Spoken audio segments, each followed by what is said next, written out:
Welcome to the Sisters in Crime Writers Podcast.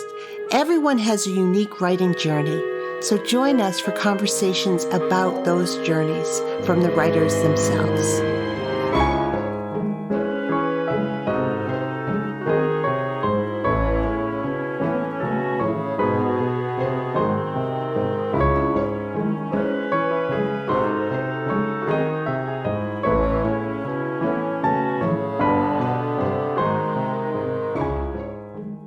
Hi, it's Julie Henriques, the Executive Director of Sisters in Crime, and I'm delighted to welcome Catherine Linka to the podcast this week.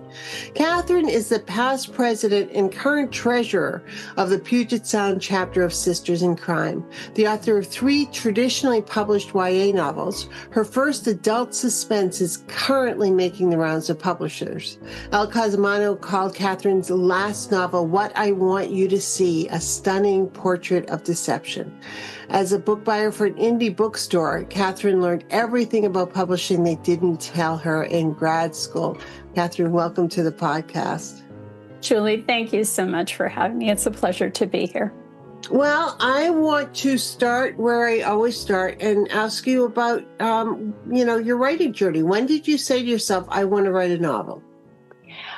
I was always a writer. I was that kid who always wrote, but of course, put that aside for years as I followed my career in advertising and marketing. And while I used my writing skills, I did not get serious until both my parents became critically ill. And at that point, you ask yourself, if not now, when? Mm-hmm. Right. That was kind of the moment where I realized that if I was going to do this, I had to get serious. And that was when I decided to do my MFA. I did a low residency program, which is great for moms, right? Or anybody who has a life that they can't easily leave. And that was my lifeboat during some very difficult years, writing and being able to escape the day-to-day into a world that was real, but not my reality. Right. Yeah. Right. So that was how I got started. So was the low residency program you did supportive of genre writing? I actually did a low residency program at Vermont College of Fine Arts, which focused entirely on children's and young adult literature, what we call kid lit. And so definitely it was oriented towards genre. And it's also known as one of the best programs in the country in that genre. Many of the graduates have been not only published, but have also been the recipients of major awards. So it was a great program. I find this fascinating. So I'm just going to ask you some of my nerdy questions, but YA and middle grade, kid lit, I don't want to be dismissive at all. Talk to me about what made you want to focus on that. YA and kid lit and middle grade are very different animals. And you will find that YA authors are very different from middle grade authors. Yes. Now, I wanted to do YA because I felt that adults lead very boring lives. And YA readers got to explore all the really fun stories. I didn't want to write about divorce and disappointment and things like that. I wanted to write characters who had adventures. And were you, when you started out, did you want to write mysteries or crime fiction for YA, or did you want to, were you open to writing other? Well, I think all literature has a mystery at the heart, but, tell me about the tie-in to crime fiction. My first 2 books, I have a 2-book series called A Girl Called Fearless, and that is dystopian. And that was about what happens when 50 million women in the United States, 50 million women of childbearing age die within a very short period of time, and teenage girls become luxury goods. So, yeah. And then after that, I wasn't sure what I wanted to write after that. But I love contemporary art and was very interested in art crime. And I lived, because I was in LA, that's one of the hearts of contemporary art in the country. And I thought, I don't know anything about contemporary art really, even though I love art. So I decided I would spend a year really digging into contemporary art and art crime. And that is where the book came from, that reading everything from critics writing about it to the economics of the contemporary art world to the sociology of the contemporary art world, writings by authors, going to galleries and museums, just really absorbing it. And what I want you to see is the story of a first year at an art institute who is so desperate to hold on to her scholarship that she becomes an unwitting pawn in a masterful crime. Wow. Well, which you can completely see happening. I want to circle back, though, to something you said at the beginning. When you talked about you didn't want to write adult fiction because divorce and other, hard topics or, dreary life. Yeah. And yet you wrote a dystopian novel about 50 million childbearing women dying. You see the disconnect there, right? I know it's dystopian and it's made up, but there's a disconnect there to those two sentences. Yeah. I understand why you might look at it that way. But again, it's the question of adventure. And in that case, I had a young female protagonist who is being sold into marriage as part of a deal for her father to save his ailing biotech company. And the man that she was being sold into marriage with was running for governor of California. And so it had a lot of I'm a politics and current events junkie, so it had all of that. And really, I wanted to look at what was happening in the country if you lost the influence of all of these women and these teenage girls who are getting ready to come into adulthood were suddenly being used as luxury goods. So that was interesting to me. Yeah. I mean, very topical, and I'm sure challenging to write at times. I mean, did you find that creating this dystopian world was hard, for you, or was it a nice release to write a world that's worse than the one you were living in at the time? So it's like, okay, it could be worse.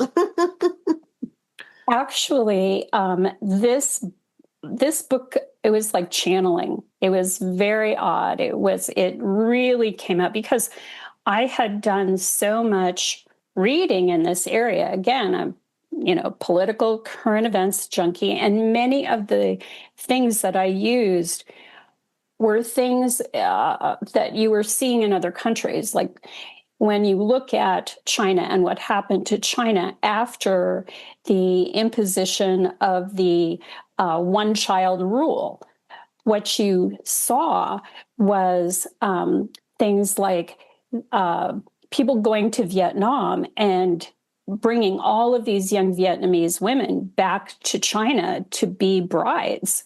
So there were all these things that come directly out of real life that I think make this book really hard sometimes for readers. I have friends who couldn't get through it because they found it so scary. Yes, and right, dot, dot, dot. Yeah. So what made you want to write adult fiction now? And did you, I'm Mhm. going to make this a compound question. Your MFA taught you how to write? Yes. So did you have to relearn or rethink or reconsider as you're looking towards adult contemporary, or was it it just a different tool set that because you've been writing for so long you developed easily? Well, I think when you're writing crime fiction, you have to know what genre you're writing, and you coming out of YA, you don't have the same subgenres. So that was an education. Basic story. Story has a certain specific structure. Yes, your characters are older. They have different concerns. They approach the world differently, and you have to be very conscious of that. But story stays the same. Let's talk about the genre question you just and the subgenre question. So in YA, are there no subgenres in the YA, or is it, are YA readers open, open to many genres? Do you know what I'm asking? Yeah, I know it. Sure. I would say that there is a significant shift in where YA once was and where it is now. And the importance of fantasy and romantasy cannot be understated. Much less contemporary fiction than you might have seen 15 years ago. I would say there's more horror than there was previously. So you see these shifts, and I think some of that is because the YA readers, they grew up on Harry Potter and they grew up on Twilight, and so it's a very different audience than the ones that came before. Interesting.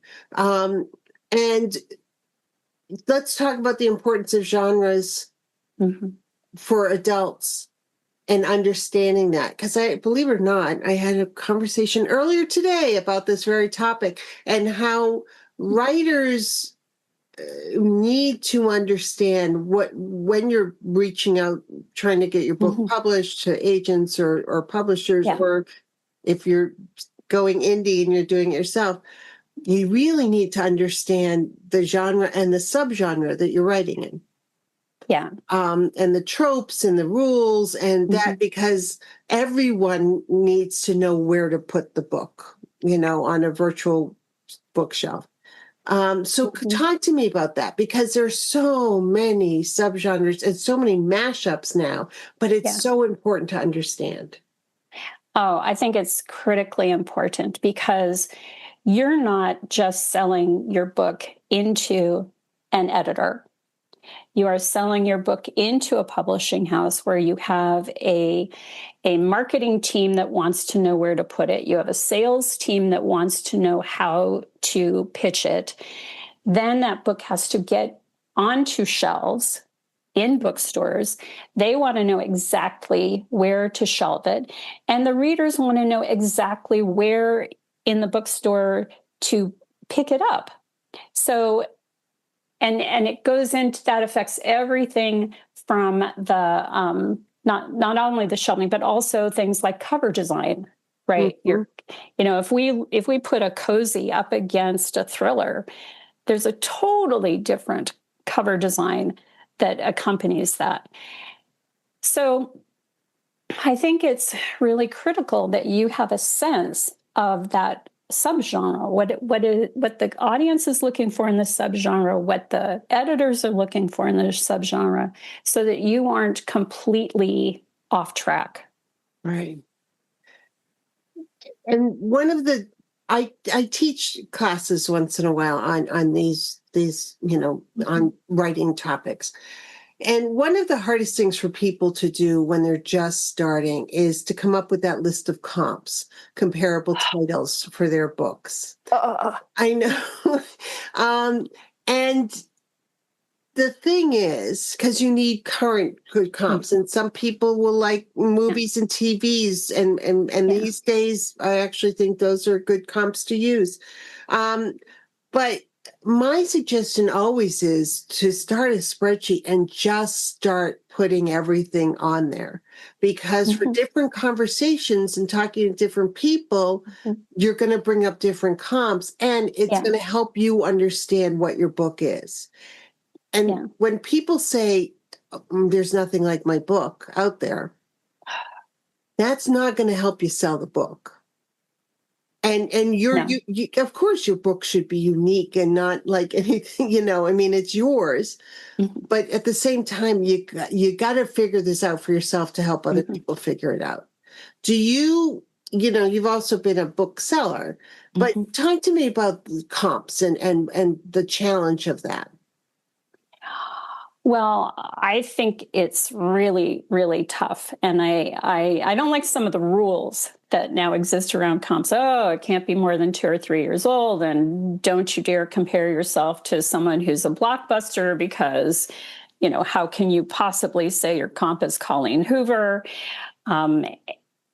So I wish we didn't have those rules, because I'm not sure that readers decide, oh, I only want something which is like something I read 2 years ago. I just don't think that's realistic. I think that's more to help the editors sell into their own company than it is to help readers find a story that they like. Yeah. I have been grappling with this myself, trying to find the right comp for the book, which is now out on submission. So when you saw that pained expression on my face, that was where that came from. Yeah. So, but I do think that sometimes you can take advantage of the fact that now you can reference television shows. You can have a comp which calls out a quality of a television show. You can say, for fans of this author. And so I think that gives us a little flexibility, and people should take advantage of that. Yes. And again, have the running list and have everything you think of on it. And, as Catherine said, people will give you rules for what they want for comps. But if Mrs. Polifax is what you're using mentally as a comp, put it on your list just so that you kind of can also, that can help you figure out other things. This show meets this book, Knives Out meets, whatever is, Knives Out meets is a huge comp right now in the crime writing field, in certain subgenres. But, be creative. And the reason I always suggest having the long list is when you're meeting with somebody, if you're fortunate enough to meet somebody in person and you're pitching them, and they say, oh, I don't like Colleen Hoover, I can't imagine, then you want to take her off your comments. Yeah. Like mentally, you gotta come up with something else, because you don't want to do anything that they're, you want them to be excited and not to go, really? So that's the hard part, is being able to be flexible and to be nimble. Yeah. And doing the research on agents or publishers, of, who else they rep or what's on their wish list if it's agents. I mean, you can't be a passive passenger on this journey. Yeah. No, not at all. And for you, changing from YA to adults is hard. I mean, you can have success in one area, and that doesn't guarantee success in another. Very true. But I have come to this with experience. So, not my first rodeo. And I brought a lot of valuable lessons with me. I had to change agents. My YA agent retired. And so in the last year, I've gotten a new agent. And I'm fortunate that I had the experience, I had the experience of knowing how to go about getting an agent, what you have to do in that process. So I was able to bring that to my search thankfully. And was the retirement of your previous agent a catalyst towards this change, in what you're writing, or had you already been working on this new book and it's just timing that it all worked, that you could also restart with a new agent?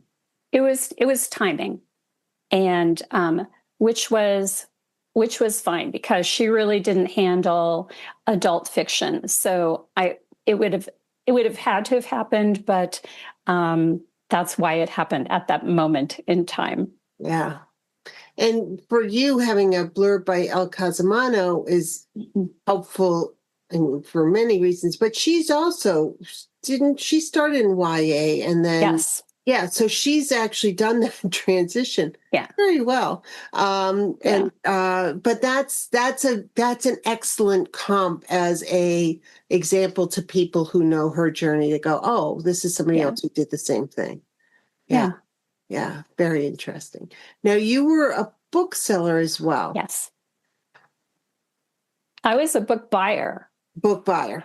So my job was to decide what I was going to bring into the store. So I met with sales reps. I created all the orders. I often put on events with authors. I brought authors to schools. There were a lot of things involved in doing that job, but it makes you very aware of how publishing works. Yes. So let's talk about that from the publishing standpoint.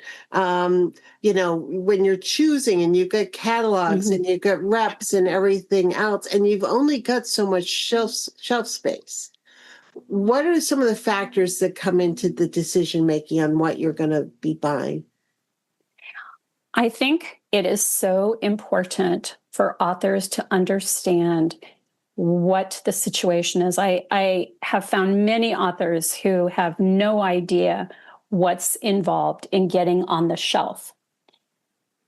When I first started out, I was only a few weeks into the job when I had my first assignment, my first meeting with a sales rep, and he comes into my little cubby and he pulls out his catalog and he starts leafing through it going, you don't need this, you don't need this, you don't need this, you don't need this.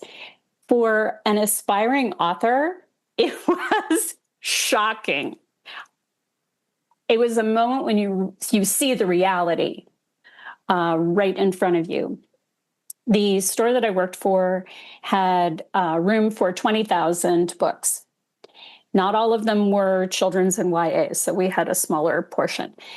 But if you look at the fact that approximately 400,000 books were going to be published that year, and we had room for 20,000, it became very clear that you have to choose what you're going to bring in, because you might be able to bring in like 2,000 new titles or not.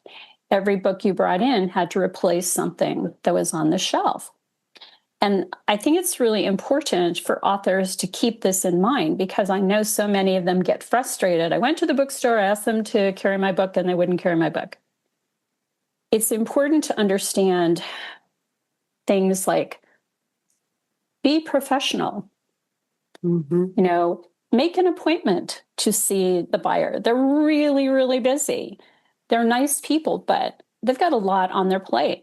Yeah. Come in and be the most professional you possibly can.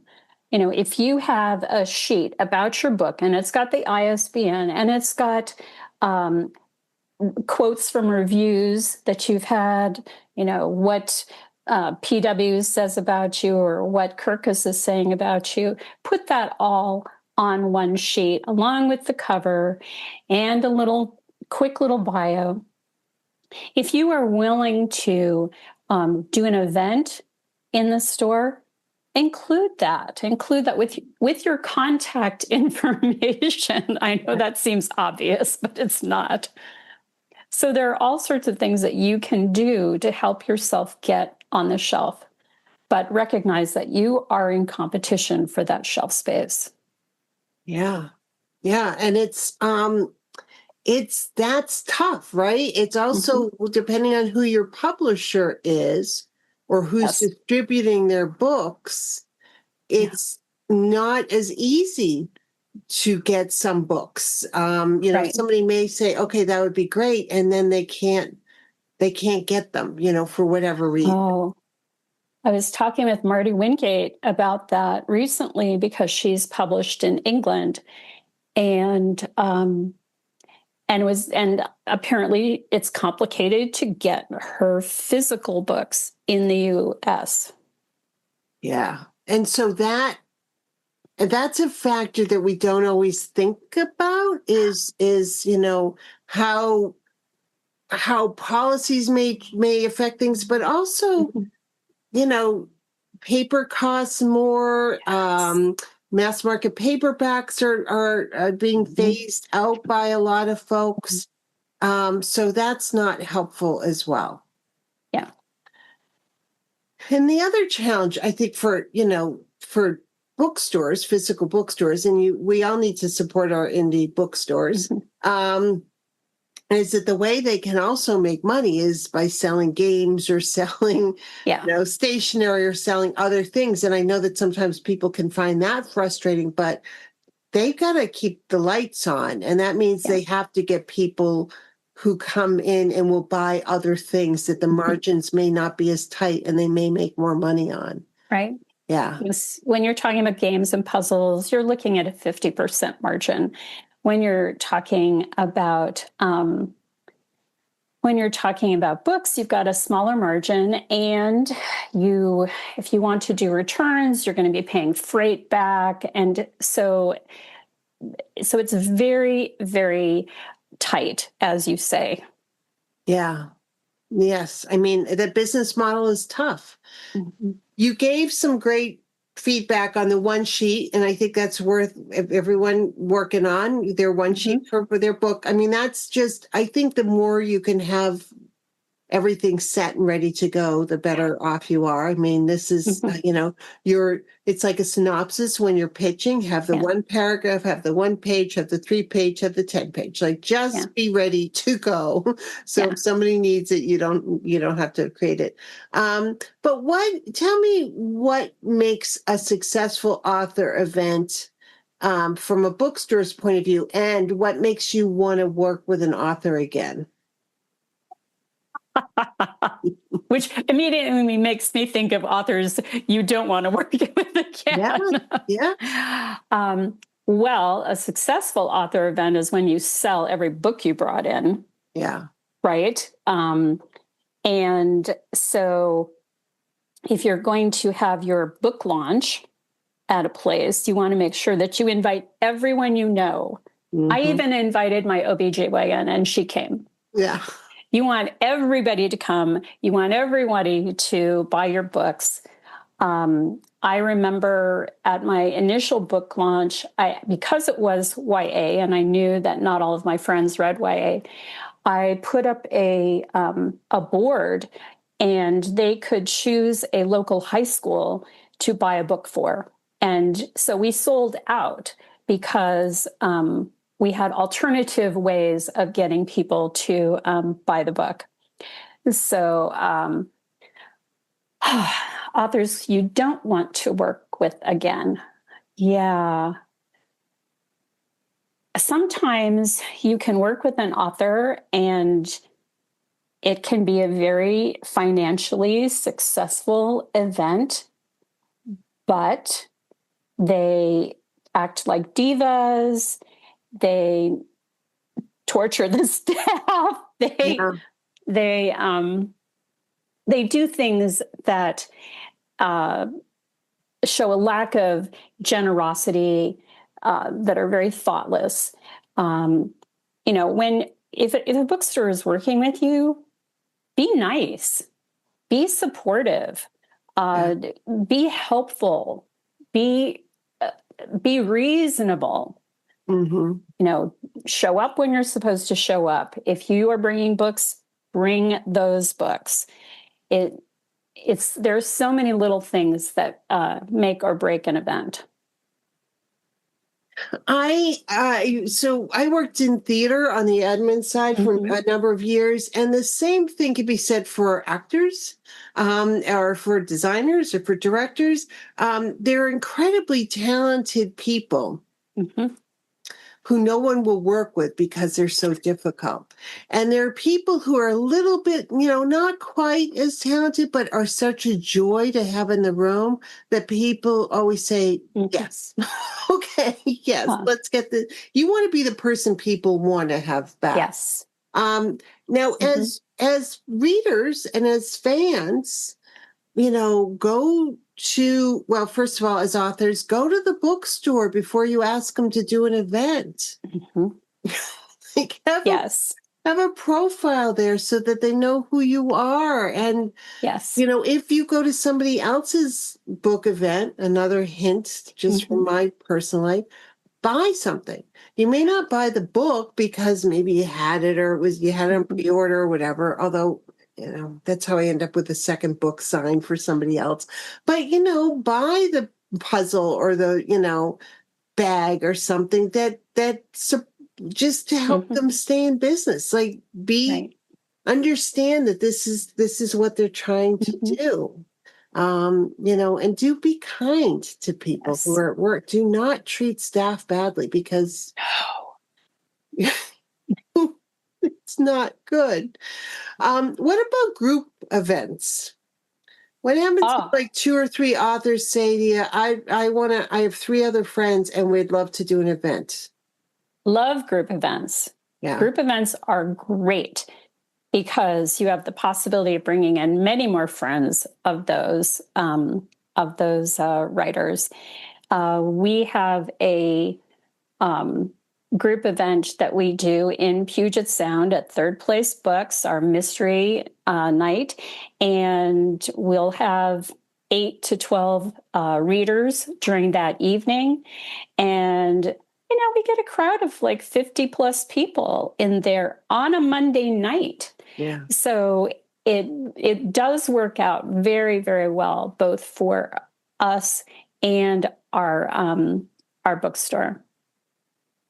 And group events also, just for authors, it's so much more pleasant to be there with other people. So if it doesn't go well for, if something happens and whatever, your team is in the World Series, so nobody's leaving their houses, which happened to Hank Philippi Ryan on one of her, one of her book launches. If you have other people there, at least you have someone to talk to.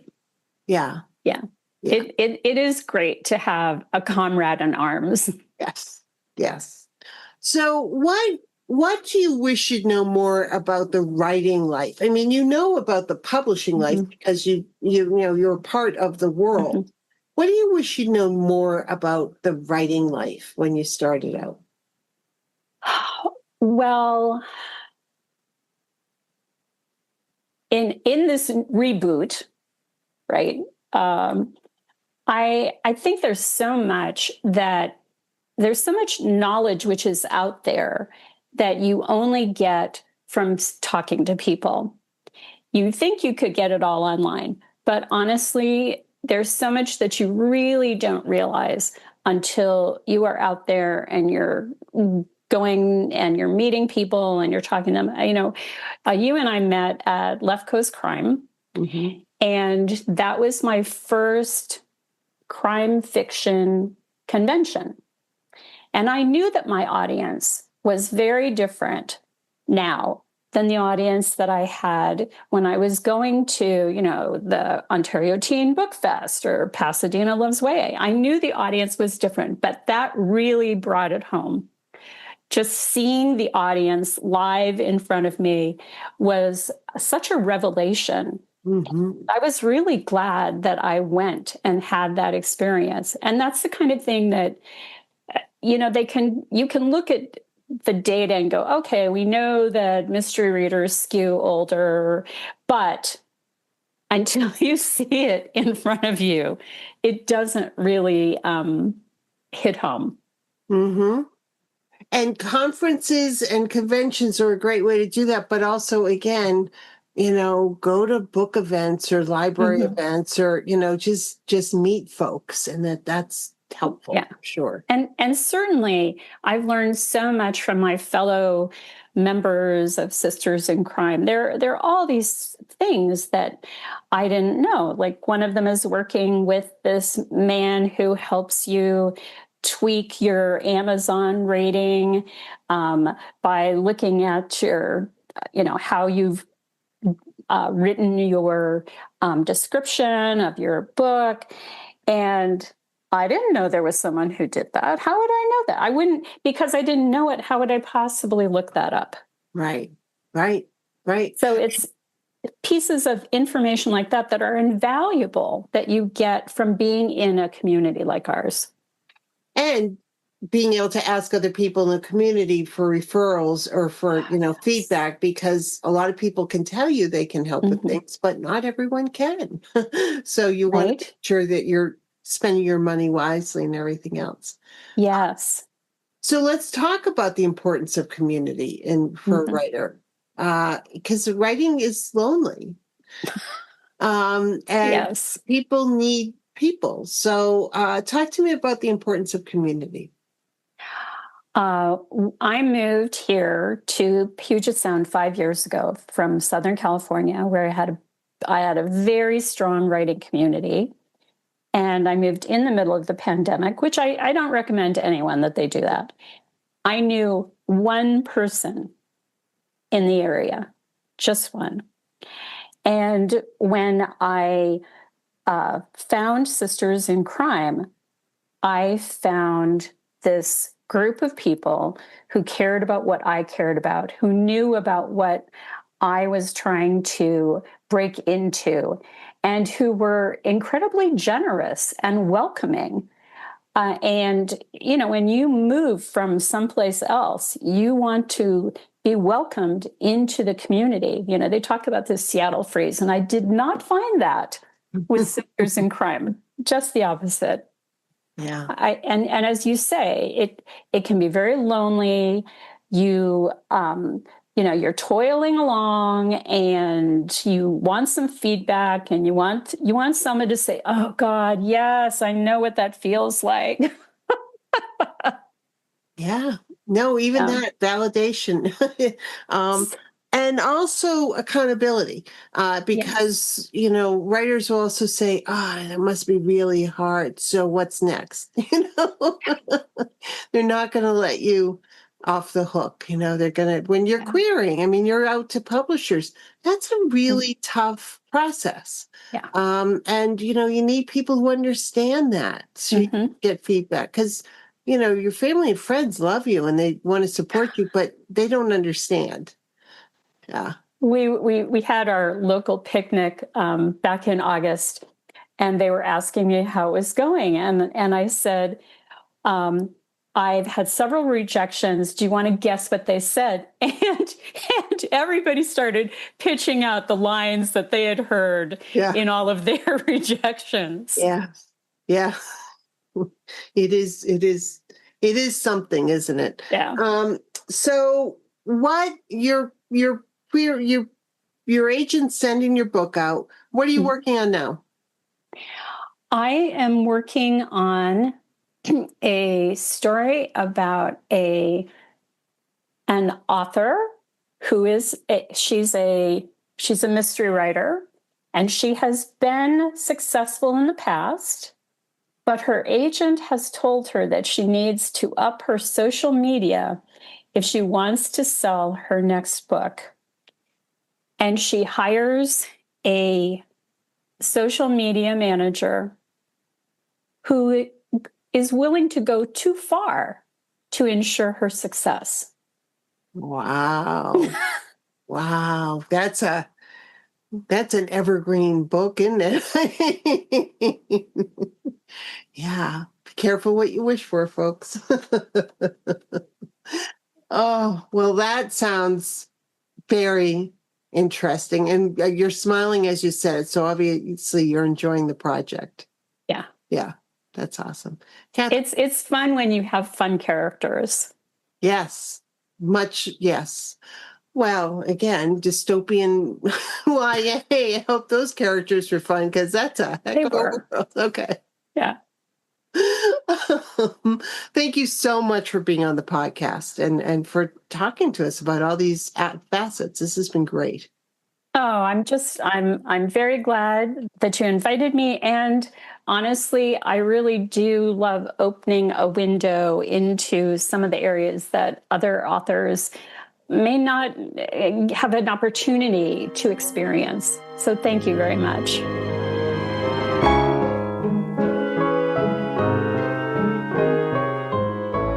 Thank you for being with us today. Sisters in Crime is about community. We were founded to advocate for women crime writers, and we continue that mission by fighting for equity in the crime writing community. Sisters in Crime is an international, inclusive organization for all who write and love crime fiction, mystery, thrillers, and suspense. Join us at sistersincrime.org and make sure you subscribe to this podcast.